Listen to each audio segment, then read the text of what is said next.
We're live now. Okay. We're live now. So anything you say can and will be held against you. Oh.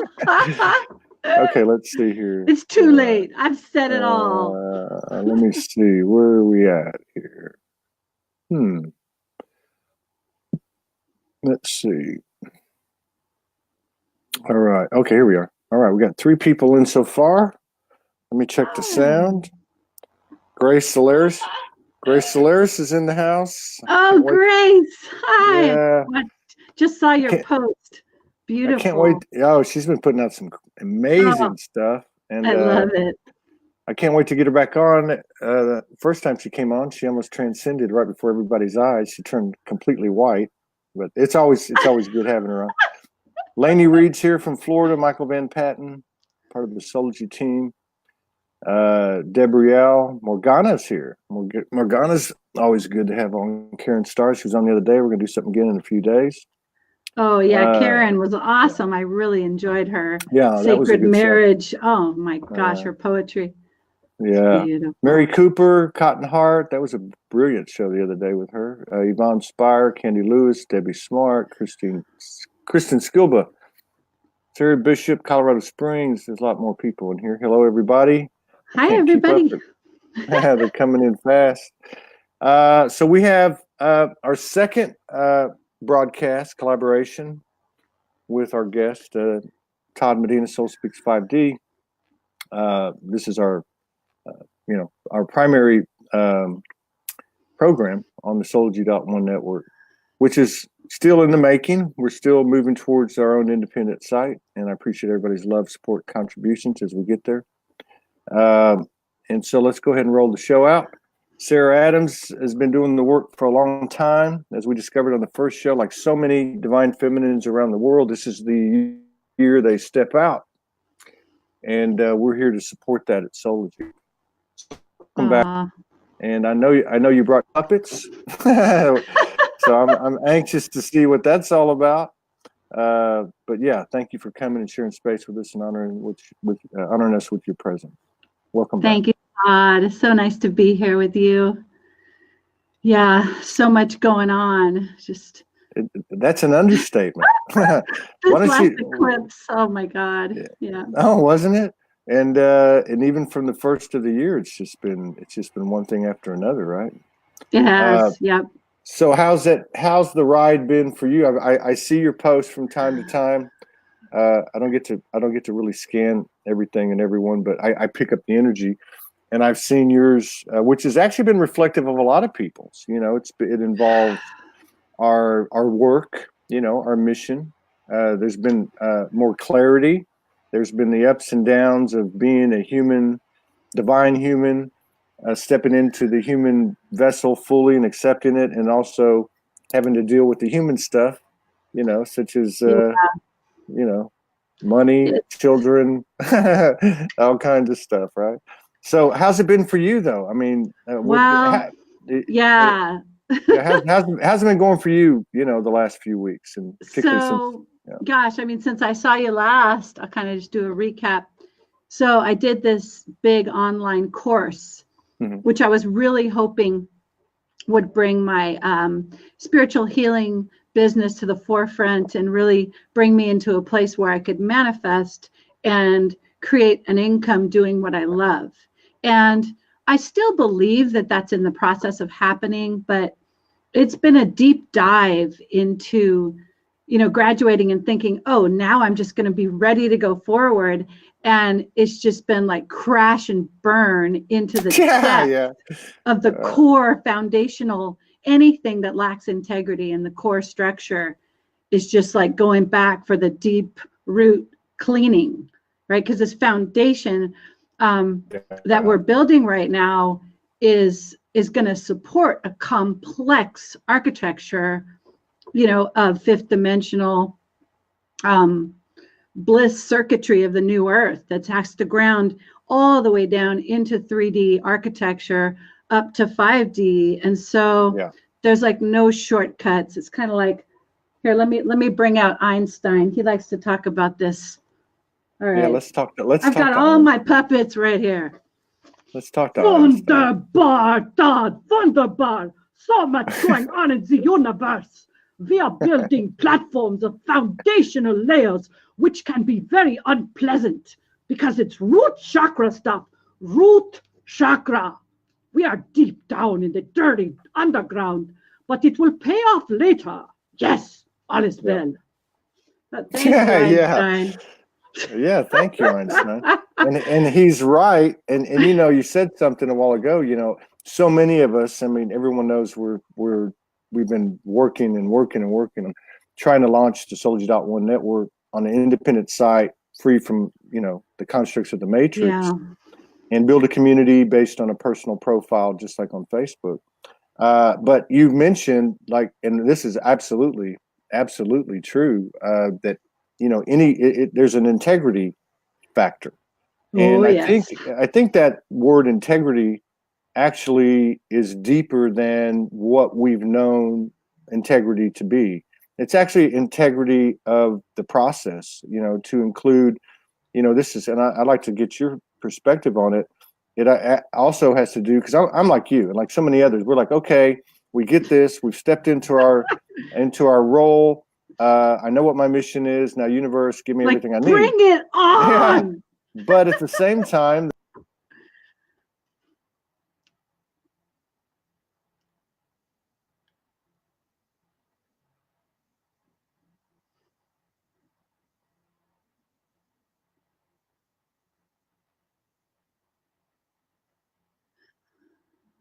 Yeah. Oops, where'd you go? Todd, I think I lost you. I wonder if I go out and come back in. Or maybe Todd. There you are. Yeah, it's me. But I know it's so funny they pop me out when these things are being said. But what I was getting at is it's really not integrity as in a bad thing. Right. That connotation's still there, obviously, and I think we all know what integrity is now, more and more every day. But the thing is, it's the integrity of what is the energy that we are, that we're stepping back into, or that we're realizing, the awareness. It's the integrity of faith. It's the integrity of going through this thing. Yeah, it reminds me of that Star Wars scene where Luke Skywalker is with Obi-Wan Kenobi, and there's that ball in the air, and he's got his lightsaber, and he's trying to block all the lasers coming at him, and, you know, close your eyes. And so then, you know what I mean? And then he starts to effectively defend himself or whatever. But it's almost like that. It's like letting go of the steering wheel, and it's steering by itself, but somehow from our mind, we're steering it. What's your perspective on, you know, because I know you've been doing this. You've done some videos. You've been very open about that, which is very courageous. What's your perspective on how do we do that? You know? Oh, you know, it's so much right now about self-reliance. You know, we're really having to, right? Because I'll just be totally honest. It's the only way that works for me. But I have a lot of, in 1983, I kind of began a journey with panic anxiety and agoraphobia. And I still suffer from panic attacks a lot. And especially when I have to sleep by myself away from Frank. There's something about when I'm with Frank that some part of my soul kind of like merges with his, and his security gives me the roots down to the earth.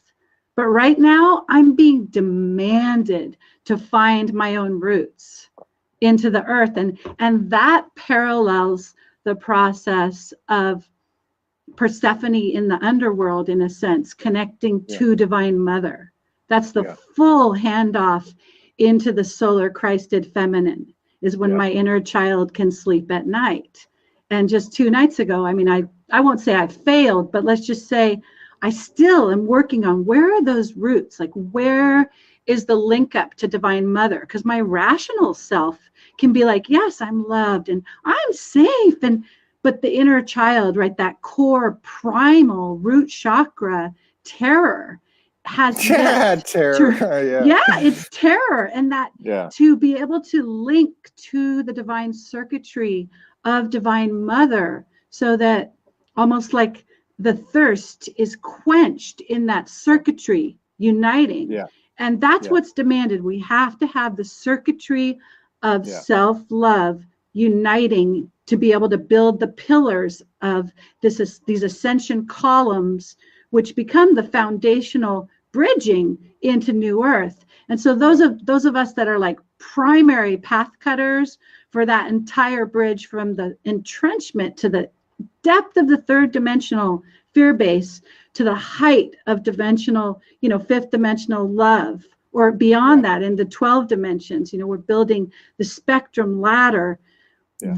Those of us that are doing that, we have to go into that underworld and bring that divine, that inner child that still feels dismembered from the circuitry.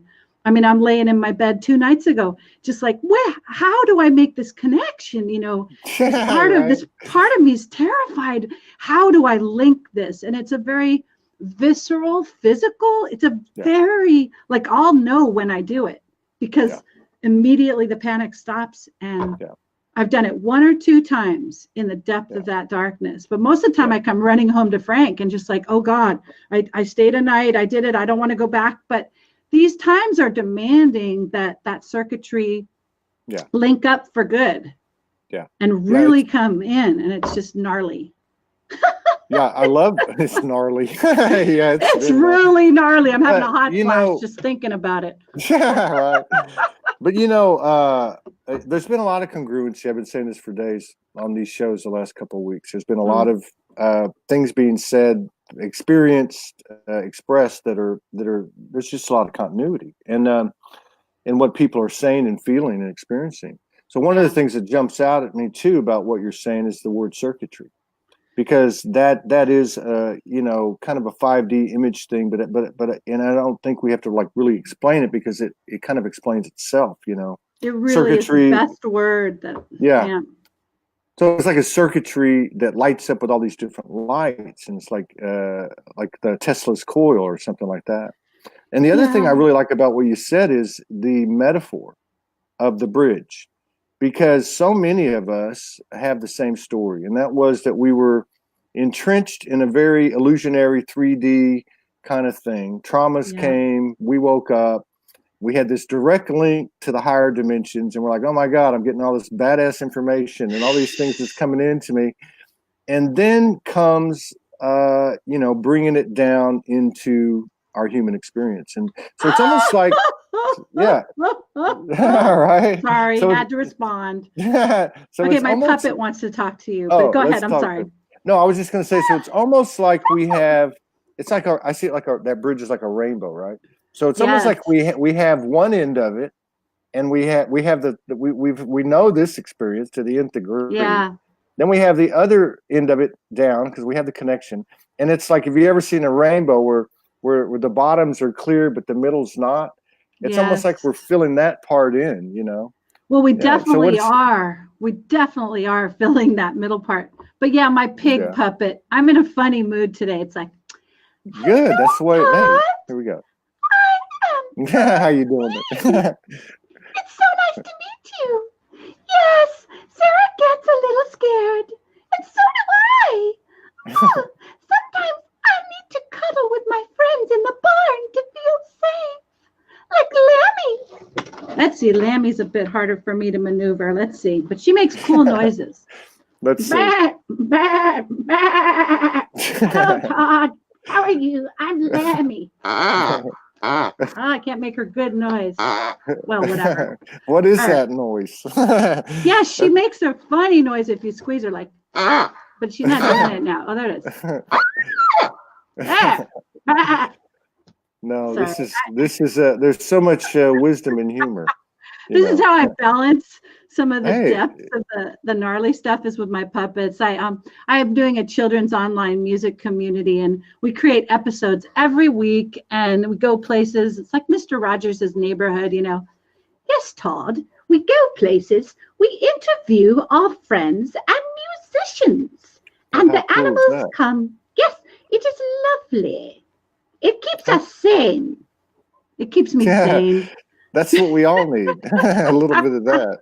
Yeah. So that's cool though. So you do a weekly with the children, interviewing musicians, and do you interview children too? Well, I'm trying to get a core group here in Portland of kids that can learn songs with me and do music with me, and so that I can film them and they can be part of the show. But right now, most of my kids that I connect to are far away. So we do Zoom calls, Facebook messaging. Cool.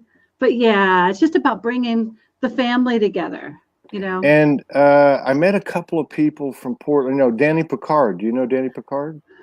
I don't think so. You should look him up. He's a really solid dude. He just got back from Egypt, and we did a show about 3 weeks ago. And then somebody else I met not too recently on the shows that was there in Portland. I think there's a pretty strong community over there. I want to say Angie Parker is in Portland. Actually, Angie Parker's in Portland now. She's over there. Really? Cohabitating. I don't know. Yeah. I'm gonna have to write this down. Angie Parker and Danny Picard. Yeah, because I think this is, you know, people have talked about it. This is also the year, not just of the divine feminine stepping up and expanding her message, but also it's the year people have been saying, and I have to agree, that we all start to come together in the physical and actually share space together. Absolutely. I mean, I know that core soul groups are supposed to be coming together and buying the land so that we can start like generating these kind of these prototypal cells in the body of unity, because the earth is a unity logos planet. She is unity, and it's only because her signals and her circuitry have been invaded that we don't all completely know each other and aren't completely with each other. So this is my favorite part about being alive, is seeing how we find each other. And what our specific roles are, and how this quintessence of, mutual benefit gathers us to the same nodal points to work on. And then it all contributes to this mass emergence of liberation, empowerment, joy, all that good shit. That's right. All the good shift. All the good shift.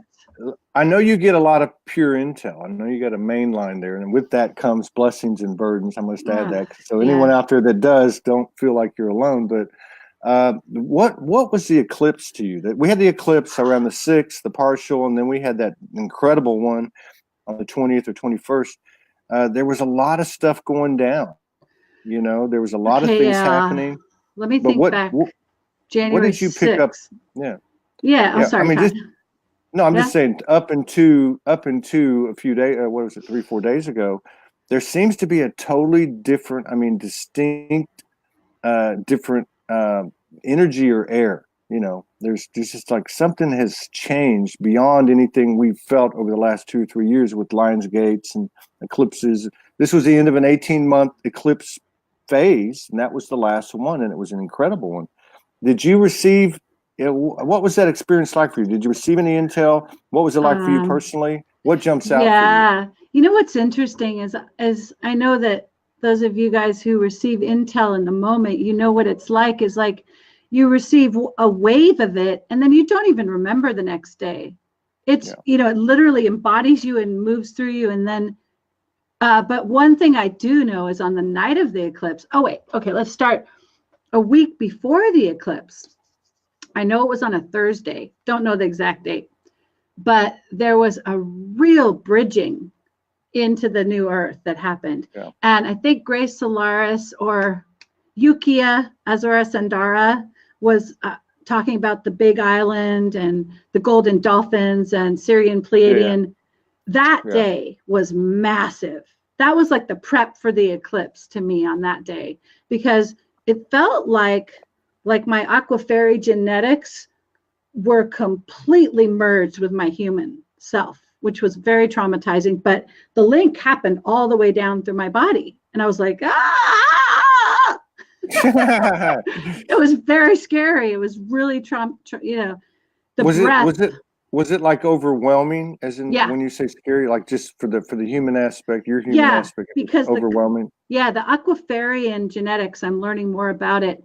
It's future Earth, it's future ascended Earth, and it's we breathe plasma. Mm-hmm. We breathe plasma light. We turn hydrolase into hydros, which is like pure water ether, cosmic water ether. And the breath, we're literally breathing this watery cosmic ether substance, and the human and the heart goes into a total mutation when that stuff comes into the higher heart, and quite real. It's like the human self doesn't know if it can handle that. It's such a foreign element. And on that Thursday, there was no choice. I was going to breathe the same breath as my future Aquafairies, hybrid genetics, because I have a whole chain link set of Aquafarian DNA that's right next to my human DNA. So it's literally becoming this hybrid circuit in my body, which is like some freaking weird experiment. It is really wild when it's really happening. That but sounds Thursday, that sounds like that's your piece of the universal jigsaw puzzle, which is very cool. I haven't heard that before. I still don't understand what I know. It's connected to sound healing and plasma light love that undoes Metatronic reversal and damage to the mental body through mind control. This beautiful hyper feminine cosmic water ether is like this substance that you dip anything broken or distorted, you dip it into that substance, and it's born in this perfect purity. It rises in this sacred marriage, once again, of the masculine and feminine. So it's this beautiful, it's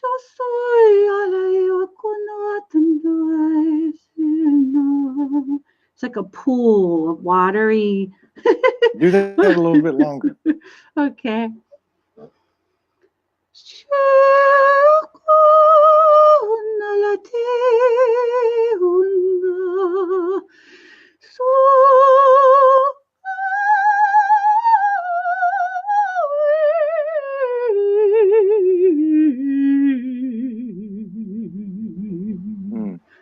It's very kind of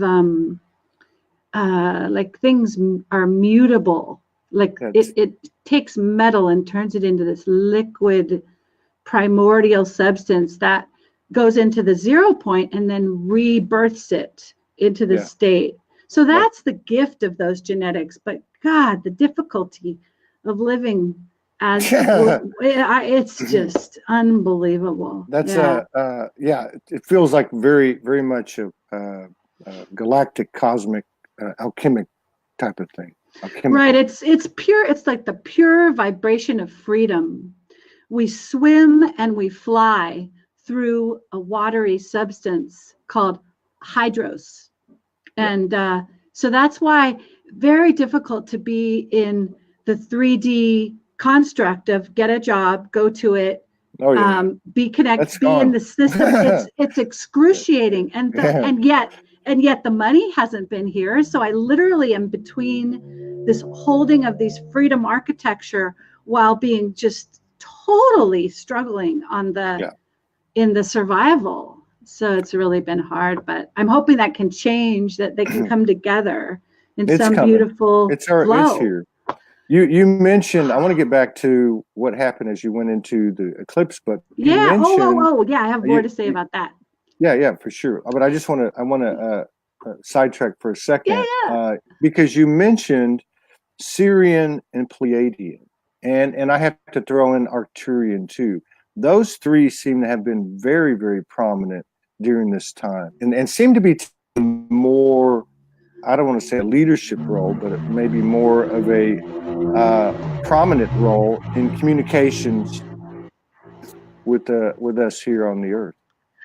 Yeah, well, this last eclipse, it had portals opening into Sirius, and the Pleiades came straight through the central sun. So it came from the cosmic sun, then it went into Sirius, and then it went into the Pleiades. I hope I've got that right. I think so. And it downstepped into the Earth. So the Syrian and Pleiadian ambassadors were really working with us on this eclipse. I mean, it was amazing. The eclipse started at 6:36 Pacific time.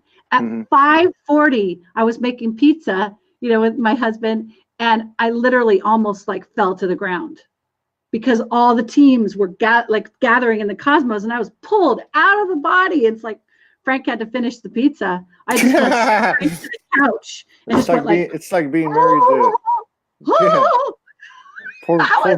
Poor Frank. He's like Darren and Samantha on Bewitched. Exactly. That's my husband. He helps me anchor in the normal very much. But it was wild because that was probably one of the most powerful gathering times. Yeah. Like I felt that sense of like, you know, like if I were going to see you in Morgan and like we were, and I was taking a flight and we were all converging. And so I felt the galactic brothers and sisters and all of us coming into position for this great, almost like a football game that was going to happen. Like you've got to be on that corner and I'm on this ship and you're on that ship and we're creating this geometry with that thing. And so I was just sitting there and I'm like dictating it to Frank or I'm recording it on my recorder. I'm all, okay, everyone's gathering. I can feel we're coming from all over the cosmos. We're leaving our earthly bodies to be here at this event. And I'm just like, and it was just very cool to experience that anticipation and that joy, you know, and I was like, whoa, you know, and then when it was, you know, when it happened, I was like, okay, I'm already there. I'm already doing it. But the fun part was the preparation when everyone was coming together. That was my favorite. Yeah, there seemed to be some type of, you know, unique convergence that we haven't seen at a very high level. I've heard that about somebody mentioned it a couple of days ago about the series. And of course, Pleiadians always been at the forefront. But there was a couple of things. One, well, you know, like here over in Kauai at that time, we had a portal appear above our house. I heard about that. Wow. Yeah, and that's kind of the message we got too. It was a multi-dimensional portal. You can't really see it as well in the pictures, but you definitely could see it standing there looking at it. And we had a lot of messages. We did a session on it, and it was basically what you're talking about. It was basically we were being told that a whole new, almost like a whole new universe had been opened, and all these celestial bodies, planetary bodies within that universe were now directly connected to each one of us. It was even beyond a star family connection. It was an actual connection to planetary bodies within this other system. But that resonates a lot too, because with what you're saying too, because there also seems to be a couple other things that people are talking about in that aspect where everyone's kind of saying the same thing. One is that it's like we're more conscious of what we're doing here, and then as we go into the sleep state, there's almost like a seamless transition. Like you go into it and you pick up where you left off. You wake up and you have a little bit of memory of, hey, like what you were seeing. Like we're all gathering. We're on a we're coming together. The pieces are coming together. So that's good to hear for other people. I'm losing you a little bit, Todd. Are you there? Yeah, I'm here. Yeah. My dreams are mostly filled with like very human pain these days. A lot of human, the poignancy of separation from loved ones, the poignancy of death, and I don't get. That's why it was so cool to feel that gathering happening. It was the reminder that I'm still connected to that stuff, because most of the time in my dreams, at least when I remember, it really seems like I'm just doing like dense laundry cleaning of the root chakra, the second chakra, just the incredible poignancy of being a human, where the special effects are really good down here to tell you that you're isolated and you're alone. And it's a persistent illusion that just persists in such a way. Well, it's in a way, it's kind of amazing, because we get to experience this human heartbreak that's so deep that it causes us to appreciate love and unity more than we ever could, right? Because like just thinking about all of us coming together, you know, and supporting each other and doing our right livelihood and converging in this, coming out of isolation and into this great emergent cooperative is so even more beautiful when you're when you're really in like the depth of the dark night with that human illusion. And so that's really been going deep into that one and looking forward. It sounds like that you in this recent dream states, you're doing some purging. I'm going to imagine on a personal level, but on a collective level. I've experienced that for the not so much lately, but over the last 3 or 4 months. I had asked to do my purging with more ease and grace because it was killing me. But I started to when I went to Sedona, I started to purge a lot in my lucid dreams. And so I think that, again, that goes back to what I was saying earlier. There's more clarity in wake state and in sleep state, and the continuity between the two. Like maybe your role, for instance, one of many, is that you're purging for the collective, and so you're moving. You're coming out of it with those memories and such. I think that's all a great sign, actually. Yeah, I think it's an amazing time to be going this deep, because going this deep is like showing us that we're cleaning out this whole platform for something really, really, really beautiful to come and be anchor into this platform. So it all feels good. Rufus wants to talk to you. All right, let's talk to Rufus. Todd, I'm sorry. I know we should stay serious, but I am a dog star, you know. Serious? Yep, the dog star. Do you have any of those good biscuits I saw? There's some and chicken. You can send them over to me. I have a private dog PO box. Okay, Rufus. I got some guacamole. Guacamole. Yum, yum, yum.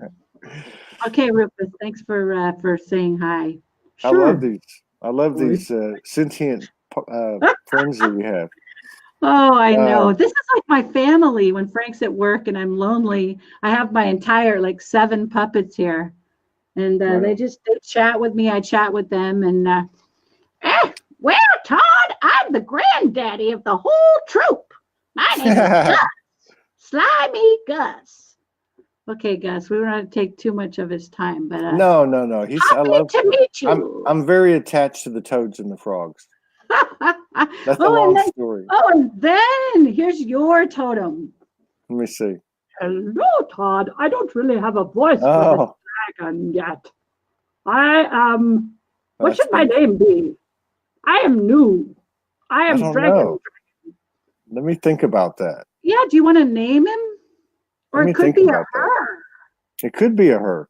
Griselda? You like that Griselda. name? Griselda's. Most of the dragons I've seen here in Hawaii have been, well, actually, I think all of them have been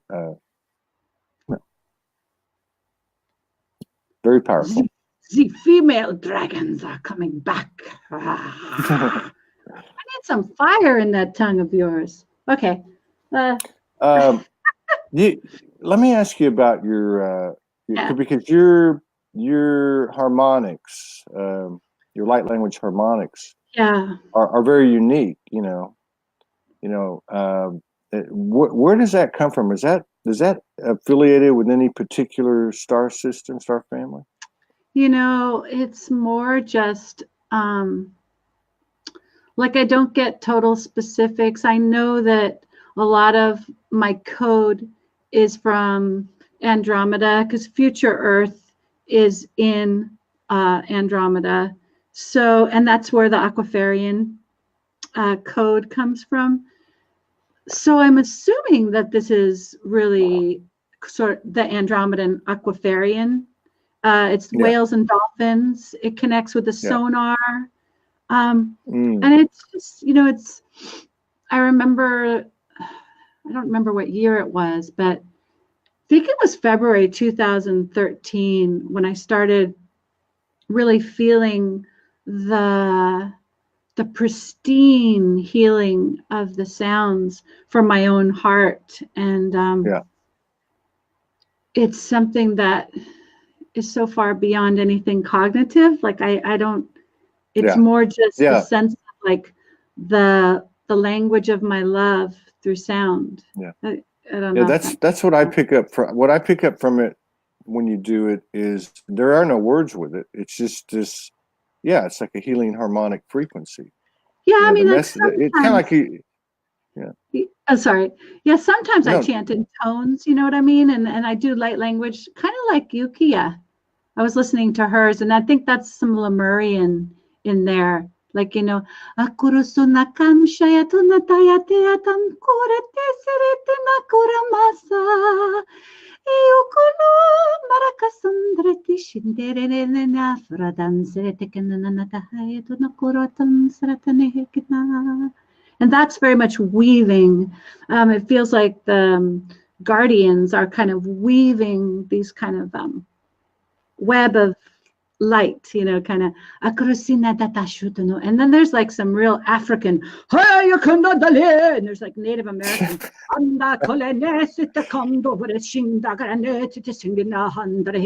They come through when I'm dealing with like divine justice.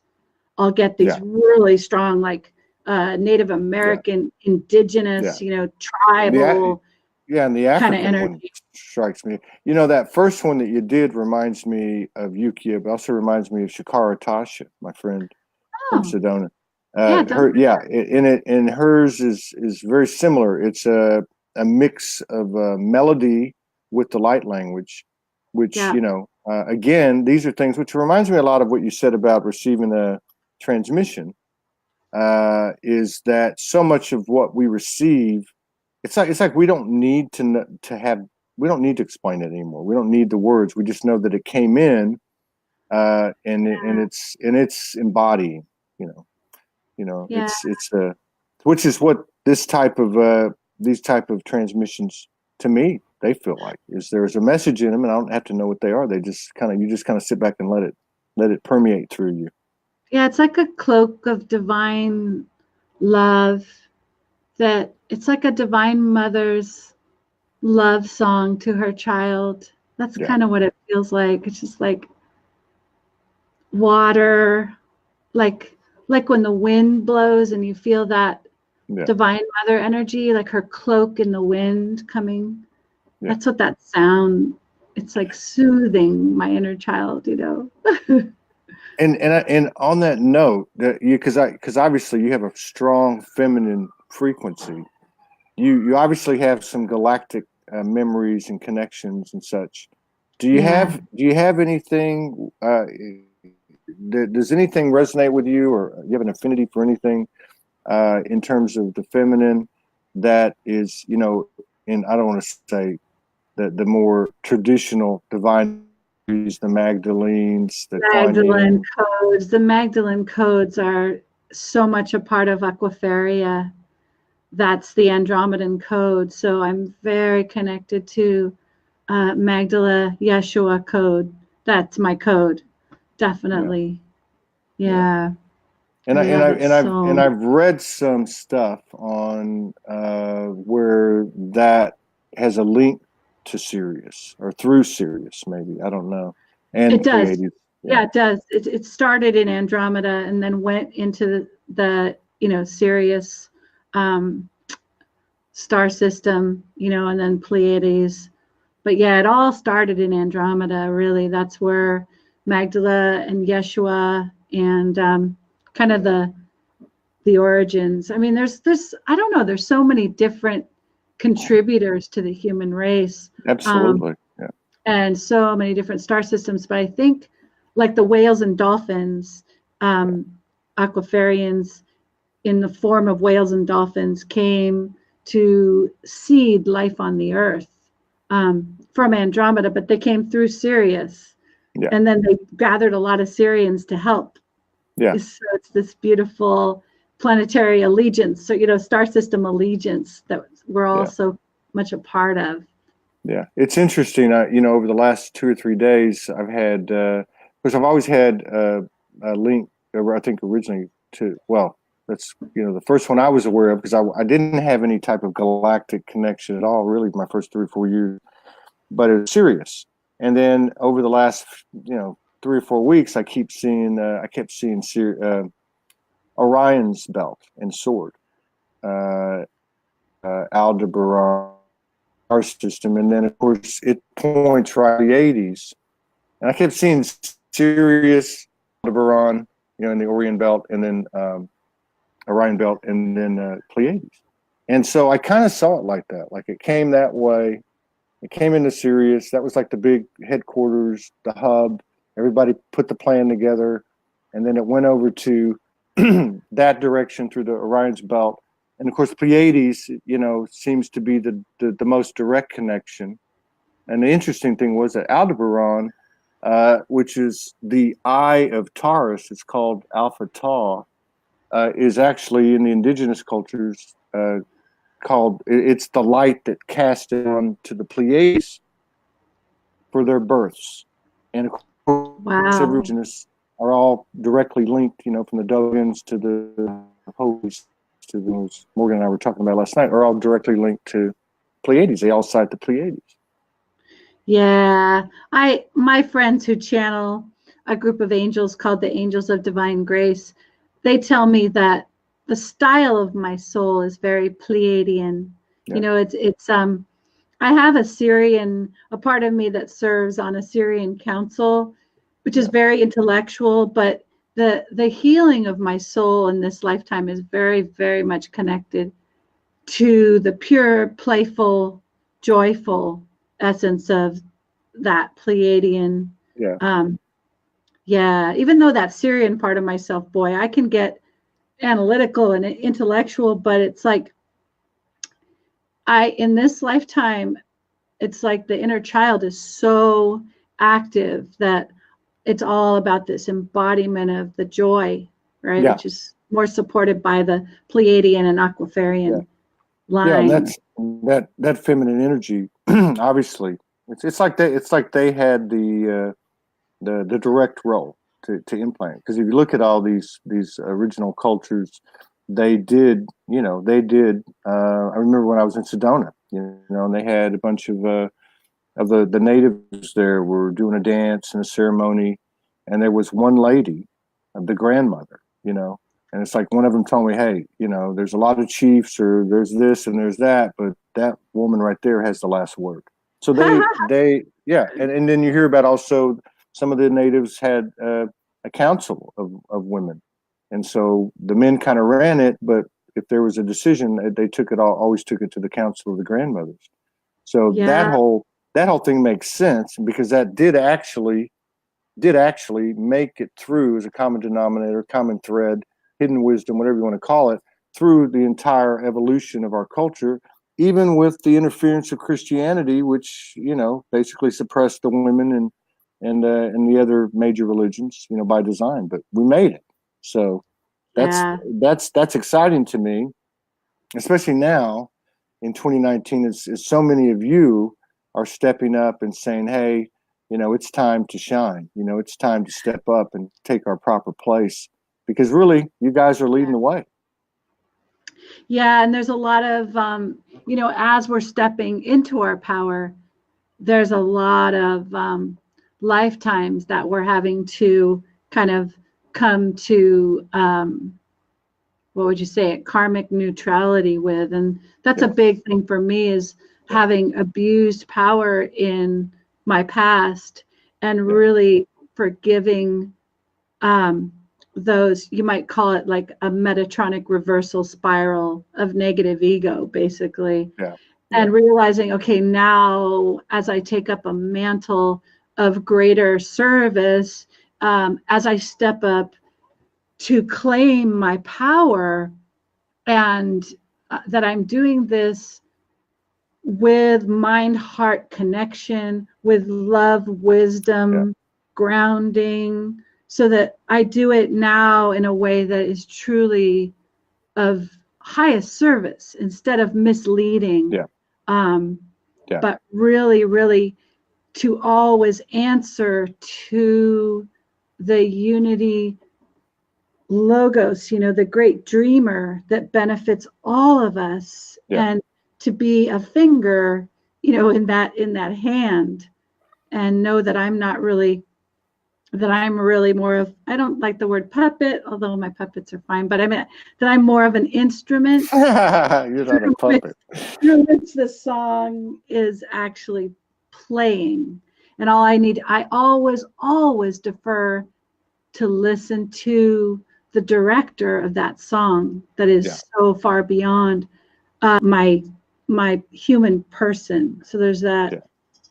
There's a balance, right? To step up and say, yes, I'm going to say that I exist in time and space as a separate entity. Because if you go far enough into the quantum physics, you realize that there's no I, that really it's all just molecules and symphonies of sound and light, and there's enough neural firings in the neural net that convince you that you're a person that exists from one blip to the next. But if you go into the space between the thoughts for long enough, you realize there's nothing there. There's no self. It's a strange, it really is. It's a strange paradox. It really because is. like you said, you have a place in space and time, but then there's no space and time. And this is just the phase I think that we're in. It's like the space between breaths. But one of the things that's jumping out right now, and I'm seeing it when people are writing, you brought up Grace Solaris, who's really been putting some stuff out the last 3-4 weeks. And that is that we're really, really at a point where we're stepping into a galactic divine human being. A galactic multidimensional divine human being who's actually in this vessel, who will only be Sarah once, who will only be Todd once, and taking all of that, the memory, skills, and abilities, and applying it now. And it's like, you got to let it all go now. And I know we talk about this. We talk about letting things go and detachment, but this is more than that. This is just stepping fully into our mission, which is the same mission that so many prophets and prophetesses had in different time periods that were extreme cases in those times, or extreme examples in those times, because they were so atypical. But now we're all doing it. It's incredible. It's like the ambassador of the Christic matrix is spread out among like all of the front line, sort of platform holders are all carrying this great mantle of unity love, so that we can really be in place for the rest of the human race, that we can be standing at the dawn and saying, come forward. You're not dying, you're just being born. Like we're the midwives that are like standing at the dawn, and the beings in the depth of the night are like, what's happening? And we're saying, come this way, come this way. It's a lot of shadow clearing. It's going to be okay. There is ground over here. But to do that and to be occupying that ground, there's so much ego surrender. Yeah, because absolutely. Absolutely. The ego's just like, oh my dead. God, I have no clue what's happening. Well, I don't know if it's dead, but those aspects, those characteristics, those labels, and all that. And the also control it has to be the idea that we really control it. Just has to be surrendered, I think. Yeah, that's the other part too. These words have different meaning. They had, like we were talking about integrity. No, surrender had a different meaning even 3-4 weeks ago. Surrender now to me is like, it's like I'm at my absolute most vulnerability.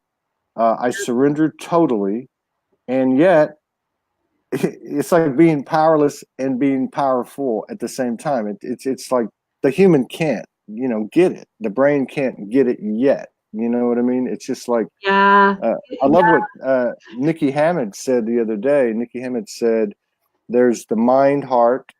I'm going to get the words wrong, but there's the mind, heart, and then there's the heart, and then there's the gut.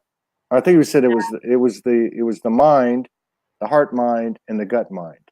And so like these three things coming together, and the gut mind, the way he explained it, was our operating system, the vehicle, while we're in the vessel, utilizing the multidimensional galactic divine human being, embodied.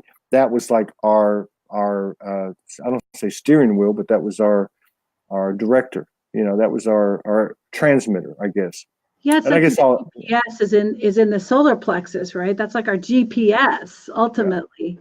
But the 3D mental body is right there over that solar plexus. So it's like the God code. I forgot what Lisa Renee calls it. She calls it the golden, doesn't really matter the words, but there's a golden light seed that's birthing from out of all the ego death. It's like a massive, like the mind, has to go, the 3D mental body mind is going down through this descending matrix where it's being composted, and the compost of its nature is being born in this incredible rising golden infinite sun that blows out the entire self, the entire sense of self. And like sometimes I'll say, oh my God, I'm not going to be here in the morning, right? Because I feel like I'm not going to be here when there's not even going to be a name. And then I wake up and again, I know what my name is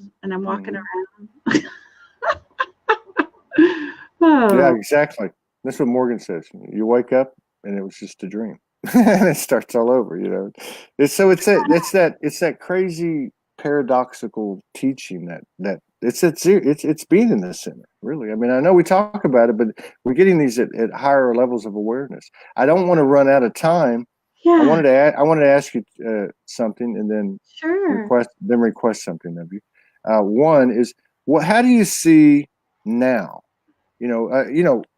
One of the things that's really jumped out at me too has been really follow the stars and all that stuff. But it's become very obvious to me, especially with this eclipse period and with this final eclipse in these past few weeks since the solstice, how and with the knowledge available that the indigenous and the aboriginals and the primitive cultures have been calling this for years, and even traditional religion, all pointing to this time. But the divine feminine. Yeah. The divine feminine, we've seen the masculine rise begin to really show signs of stepping into its power. The divine feminine now, what's your viewpoint on that frequency, her, capital H, her role now? What do you feel that is? Well, wow, that's a huge question. So that's, it's like this cosmic solar face of God is rising. And as that rises, everything that's not in integrity falls. So the solar Christed feminine is the ultimate divine justice that's literally rising for everyone who's ever been abused, held down, silenced, children that have been abused, all of it. It's like these are her children. And so as she rises, everyone rises to be seen, loved, and recognized on the earth in the Christ, right? And everything that doesn't do that and everything that goes against that will fall or go to another planet, because the earth is going through her ascension. So they'll have to find another planet if they're going to play around with negative alien reversal grids that have violence, right? And ignorance and Luciferian lunar feminine reversal crap. That's not going to be on this earth anymore, because the solar feminine is the sacred marriage partner to the Christos. So the Christos Sophia come together in the diamond sun, and we have perfect balance. And we have, so I would say the role of this rising feminine is to restore integrity to the Christic matrix, right? So as she rises, everything that's contaminated falls. It's simple. Now in terms, and I know we have to primarily look at this in terms of our physical gender incarnation. We know that we all carry the masculine and the feminine, but there's a reason you're a female, there's a reason I'm a male, and it doesn't always work that way either, because one is one, brotherhood, sisterhood, transgenderhood, whateverhood. But in terms of, in speaking in generality, in terms of the divine feminine human. Yeah. Do they need to do? What are you going to do on a personal level to contribute to this rising that will make everything false fall away? Keep breathing. Yeah. It's in our, it's coming. It's awakening. Who we truly are, is returning, and just keep surrendering, keep loving, keep doing the good work of following our hearts, finding that thing that really, really makes us want to keep living. And in these times when it's so intense, the pain can be so intense, for me, it's the thought of love. It's the thought of seeing you someday and hugging you. I don't want to die before I do that. You know what I mean? Yeah. That's what keeps me going through the underworld. And then above and beyond that is to find that your passion that you love, and whatever it is, and it might change because it's almost like we're riding on this tide, and we're creating the tide, the wave that we can ride on. That's why my children's music and my puppetry, like right now, is like a wave that I can stay buoyant on. Now, once that wave takes me to a certain place, in the next moment, the buoyancy might be coming from playing my cello. But we want to stay buoyant. And the way we stay buoyant is by keeping our finger on the pulse of our joy. Because we know that the thread of joy is what is the through line to the new earth. That's the through line. It's joy. So whatever brings you joy, and it's always going to be creativity that creates the sacred marriage of those electromagnetic frequencies, which provide that wave that you can fly on, that current that you can fly on. It's almost like we're flying on the current of creativity. So that's what I think. And of course, you don't want to get manic because creativity can become an addiction. So there's this balance. So there's really deep need for balance and connecting to the Mother Earth and to breath and to our lower chakras. I think right now making love and being in those lower chakras, which I hang out in my energy body so much that my husband reminds me, honey, can we, I don't ever think about it doesn't happen. He's always reminding me, hey, and so where's the balance? No, right? Because but that's balance. Yeah, it sounds like what you're describing is something that's, like I said, there's been a lot of congruency these shows the last couple of weeks that Morgan put together, and that's really taking all the thinking out of it and just holding a space within yourself, the universe, of divine love, and also what you bring up is that stream that comes out of joy, which is creativity, which is the expression of that divine love from the universe, which is each and every one of us. It's just rather than the planning and the framing up and the controlling and the old 3D patterns that we used before. I was going to ask you, and now this just came to me spontaneously. Who's that? I have to show you. I am Patience, the caterpillar. And I want to introduce you to my future self. Oh, I love it. Yourself with patience. We need to, I love it. Okay. We need to do, I would love to support you in doing a broadcast where you do nothing but the puppets and share with people what you do with these children. I think that would be, that's a divine love frequency. We can put it on the calendar in the next that would be 3 or 4 weeks. Yeah, absolutely. And just to stay with that the entire time. I think that would be fantastic. Yeah, today I was like, I think I want to have the puppets talk to Todd. I only have one more puppet that won't talk to you for long, but it would definitely be missing. Oh, yeah. Todd, yo soy Fernando. He did. Fernando ¿Cómo, teaches the kids cómo, Spanish. ¿Cómo está usted, Fernando? ¿Cómo está estoy usted? muy bien, Todd. Hablas español muy bien. Un, He does speak Spanish really well. un poquito. Un Un poquito. poquitito, pero. Sí, está bien. Aprendemos juntos. Ok, adiós. Adios. Fernando. Vaya con Dios. So I was going to ask you, and this just came to me, could you just do the harmonic light language and just hold the space of what we talked about, divine love? Yeah, totally. I'll play my crystal ball. Got to get the puppets out of it. I love Fernando. I love them all. Thank you. They all love you. What the heck did I do with my wand here?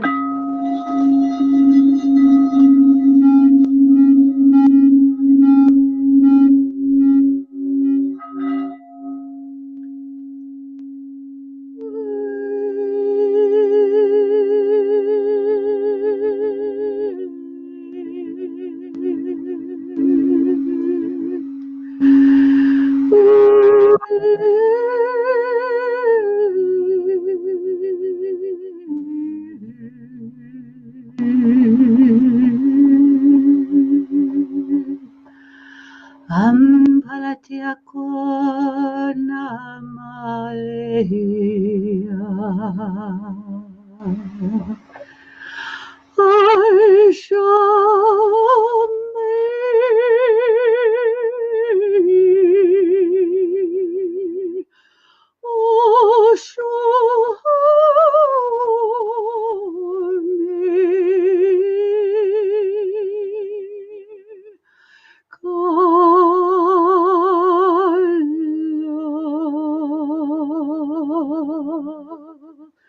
Iti sitara kama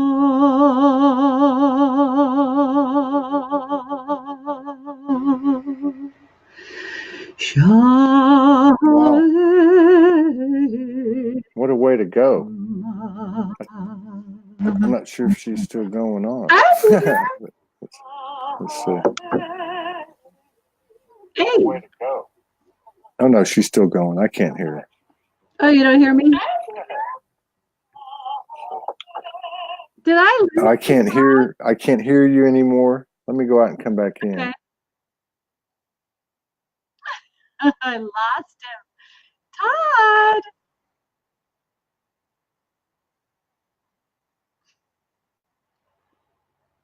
Todd. Did we blow out the frequency? Well, these shows always end in different ways. I'm looking at you on my phone. I can't hear you on my computer. Your divine love harmonic light language just blew my computer apart in a good way. It was a download, so it needs to integrate. Hilarious. Thank you so much for sharing space with us, honoring us with your presence, and we'll get behind you in the next 3 or 4 weeks and do a show just on the pup. Okay, wait. Now I'm on 2 of them. Right. I think that's a good plan. We're out. Peace out, everyone. Oh.